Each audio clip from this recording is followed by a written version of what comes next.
Hello, it's Good Friday, so I figured I'd do a video on kind of what the major theme in most of my videos has been, and that's suffering. And I really think that's the reason that I started doing these videos. And God showed me what my purpose was, and that was to help those who are suffering, not in exactly the same way I was, because we're all so different, but in similar ways that I was. I've responded to a lot of comments, and I love your all's comments, and if you all ever have questions about anything you want me to do a video on or respond to, or even say something privately, I'll do my best to answer. But a lot of the comments are people who are suffering with almost the same thing I had. A lot of them going through disabilities, and that's a real shock in life. And if you haven't seen I have some more videos on disabilities, and that's I think I have a playlist in there, so you can look through my page. But this is more about the suffering from disability, and from the suffering from really anything in life. I've had people who have lost children. I mean, that's the worst you could imagine.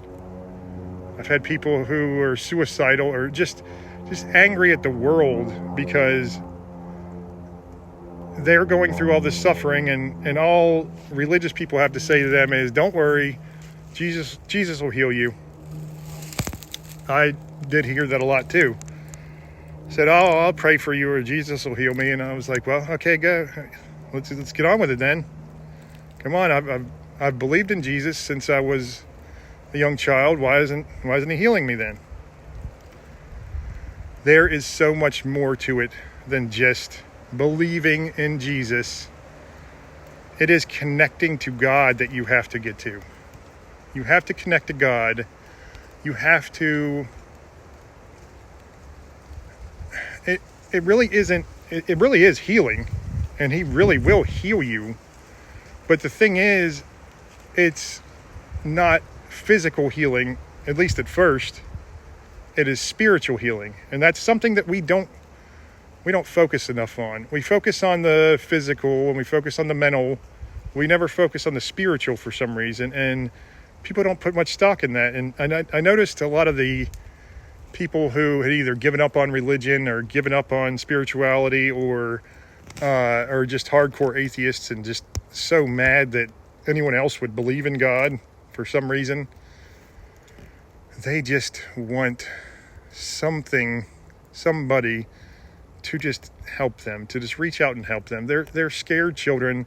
They're lashing out. And I know that better than anybody because I was like that too. I tried to hold my crap together and be an adult, but I was breaking down, and I don't know how much longer I could have held my stuff together. I just really didn't know what to do. And there's the old quote, wisdom is knowing you know nothing. True wisdom is knowing that you know nothing. I think it was Socrates or Plato or one of those old dudes. They said in Bill and Ted. But it really is true. When you get to the point where you realize you don't know a damn thing, we don't know anything. Yeah, we might know some. Okay, when it comes to the real world, we know how to do things. We know how to do the basics in life. We know even our specialties in our jobs or whatever. And we can learn so many things. But really, when it comes to the kind of spiritual or theological aspects, we know nothing. And really, as far as what's going on even behind the scenes and the world elites and all these corrupt people who are just bringing evil upon the world. We know nothing about that, and really, even if we do, it doesn't do us very much good. I mean, they say sunlight is the best disinfectant, and that's true, but you cannot fight against a hurricane. I've mentioned that another time too. When that hurricane is going, you have to take shelter until it dies down enough, or you go with it. You can choose to join the hurricane, which is the easy way. Choose to be that negative force of destruction and terror, and just getting whatever we can in life, grabbing all the fortune and fame that we can in life, and grabbing all that stuff. Or we can take shelter from that storm and then get out and build a new world from the destruction of the old. It's like the phoenix rising from the ashes. We have to learn that we are not these physical bodies that we're in. These physical bodies are really just here. Think of life as like a video game, and we're going through it. And first of all, when it relates to suffering, okay, so would you play a video game if you just went through every level and you got exactly what you want, as easy as it, here, grabbing the gold, grabbing the princess, grabbing whatever, it's done. You didn't have to fight anybody, you didn't have to jump over anything, didn't have to endure any struggles, didn't have to overcome any challenges. Why do you think that would be beneficial to you, playing a video game like that? Or why do you think that would hold your interest at all? So the people who really, I got one guy who was so mad, and he was, I could tell he was one of those really intellectual types, and he was trying to, he's like, just admit it. You endorse human suffering, and you're pro human suffering. And I was like, I know that I have no clue what the workings of God are, and I have no clue what God's plan is. Can your brain comprehend how something can be created from nothing?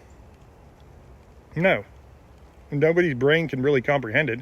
We can make ourselves little stories that relate to, I guess, what we know in the world, which isn't much. It's not much at all.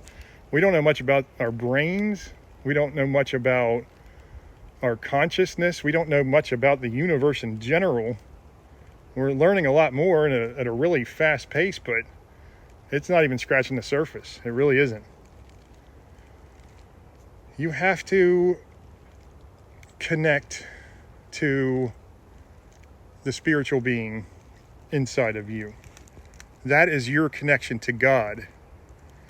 So our minds, these flesh and blood minds, they are just a receiver. Just a receiver from the actual true being of who we really are. And we're like, well, it isn't worth it to go through all this suffering.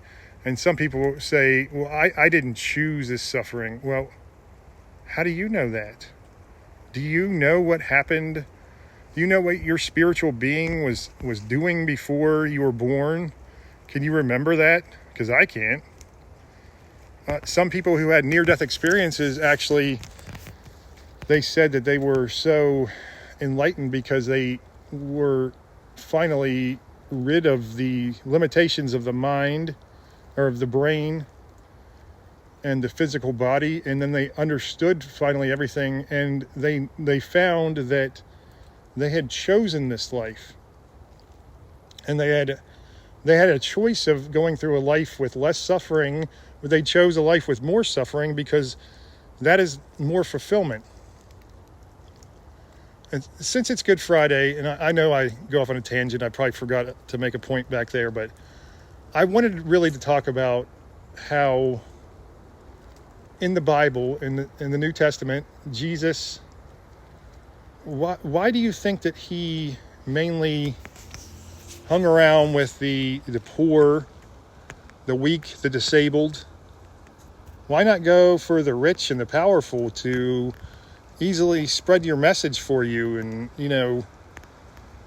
well, there's a lot of reasons for that, but I think the biggest reason that I take away from it is the big reason for my purpose, and my purpose being a hope bringer to those who are lost and those who are, it might just be one person, it might be a million people. I don't know. I don't know who I'm supposed to reach. I'll reach who I'm supposed to reach, and I trust God to show me the path, and he's done an amazing job so far, and I'll never question that. So, but Jesus surrounded himself with the poorest, the weakest, the most downtrodden in the world, because Jesus, he understood that, in Matthew, I think it was 5:5, the meek shall inherit the earth. Now, what does that mean? That means the humbled people, the ones who were beaten down or shown that they are not in control, they are not powerful, they can't even choose anything except for what to do in the situations they're in. These are the people that Jesus said would inherit the earth. And he surrounded himself with the people who are just like, you and me, going through this suffering. And he himself went through immense suffering. If you haven't heard or studied the story of Christ on Good Friday, and they call it Good Friday, but it was the day he was tortured, the day he was humiliated, the day he was beaten down and then finally nailed to a cross and hung there until they finally just had to stab him in the heart. And it was just immense suffering. I heard that story as a child for the first time fully, and I got tears in my eyes, and I could feel the presence of Jesus for the first time ever. And that is what Christianity is all about. They are here for, yes, the rich and powerful. If they want to follow Jesus, they absolutely can. Anybody can. But he is really here for us who are struggling, for scraping the bottom, who think life is hopeless and life is worthless and life is meaningless. And he shows us, no, that's not true. Jesus is a straight conduit to the divine. And he shows us that it doesn't matter whether you're a blind person or someone who, he literally brought people back from the dead. People who had leprosy.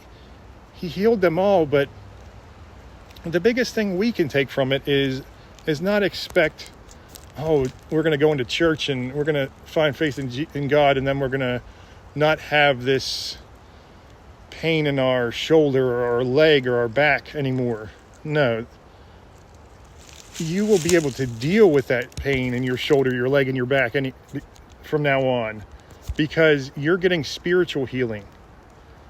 Spiritual healing is the absolute best type of healing, because spiritual comes above the mental, and mental becomes above the physical.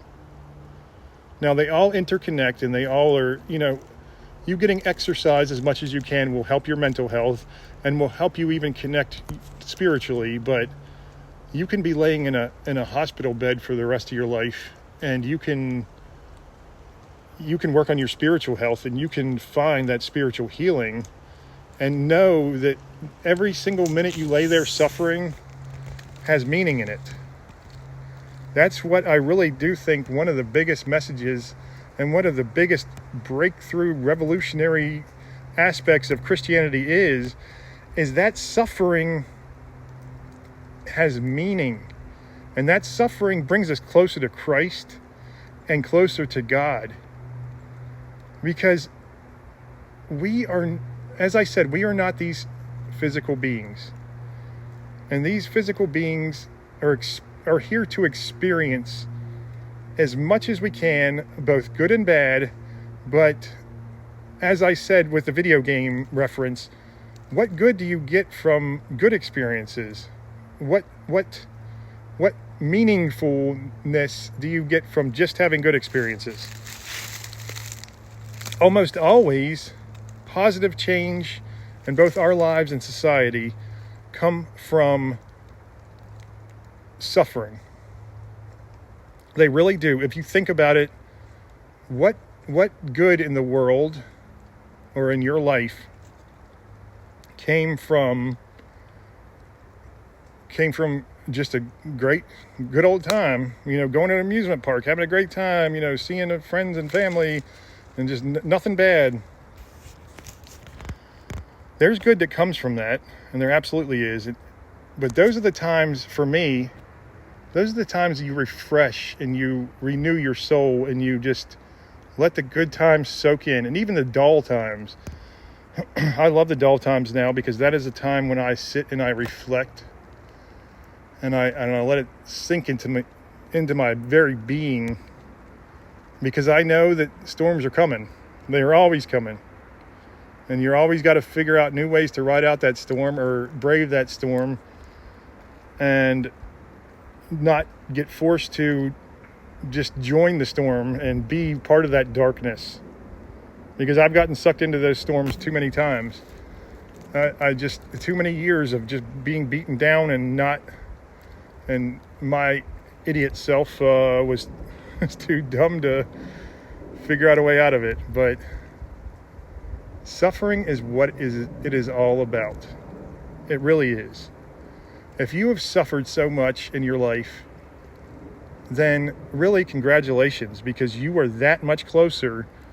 You have a huge head start on the person who grew up beautiful and was a good BSer and could always talk themselves into getting a job and could always get the girl or the boy that they wanted, or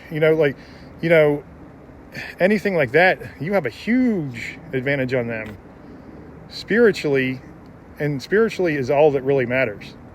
Because as I said, we're not our physical being. We're a spiritual body. We're a spirit form. So congratulations. It might even get rougher, and you're going to hurt so bad, but once you come through that, oh my goodness, it is going to be revolutionary. It is going to change everything you know, and you'll finally learn the meaning behind, Jesus will heal you. You'll finally learn the meaning behind that, and guess what? Most of the people telling you probably don't know that meaning, because until they've suffered the way you have and come through it, they don't know that meaning at all. I can tell you right now, 3 years ago, I didn't have a clue what that meaning was, and I thought I was cursed, and I thought it was just the worst life I could possibly be given. So I must have done something wrong. Maybe it was karma, maybe it was whatever. No, I was just getting I was getting prepared for my purpose. That's what we're doing in life. We're getting prepared for our purpose until we move on to the next life. And our purpose might be the same in the next life, or it might be something different. I don't know. You can speculate about that all you want, but the thing is, it really is, you have to embrace the suffering. And by that, I mean learn the lessons from them. Learn the lessons that only you can get from just feeling like the world is against you, feeling everyone's screwed you over, the more isolated you are, the more you're getting pushed to that point where you can connect with God easier. Because isolation is where you need to be to finally hit your spiritual goals. I've talked about that a lot. Go out into the woods alone. No pets, no friends, no family. And look at what your eyes are always drawn to. like today, I've got these holly trees all around me, and there was a girl that I just thought I loved in middle school named Holly. My uncle lives on Holly Drive. Holly has always been a big thing in my life, so I kind of, it makes me think about those things. And it's something like that. Whatever connects with you, what you might see that's beautiful or different or, anything. Find those things, because you have suffered enough. It is time that you come out of that suffering. You stop feeling sorry for yourself. You stop feeling like the victim. Because I know it's so easy to do that. That's going along with the storm. You need to brave that storm, and you need to seek shelter from it until it's safe to come out. And then you come out and you find your spirituality. You do some self-reflecting. You find God, and then the next bit of suffering you have, see how easy that's going to be. I mean, I went through some of the worst times after my spiritual awakening, and it was, instead of a canyon, it felt like a little bump in the road. It was just revolutionary. It really was. All right, well, happy Easter and Good Friday to everyone. God bless. I don't know if I'm going to be doing any more videos this weekend, but I will be back as soon as I can. And please, please, please, let me know if there's anything you ever want me to talk about. If there's anything you even just want me to respond to in the comments. I try to sit down, sometimes for a couple hours at night, depending on how many people are commenting, and just go through all that. And I try to type out a good reply, and sometimes I'll even do a video just because it's like a novel I'm writing there in response. But I love all you all. You all are the people. You all are my people. You are the reason I'm here doing this. You are my purpose. You are my fulfillment in life. Helping you through your suffering is my fulfillment in life, because I've been there, and I know I don't want anyone being as scared as I was, and as lonely and as miserable as I was. I want you to come out of this and just know you're not alone, and find your purpose in life. Okay, God bless and happy Easter.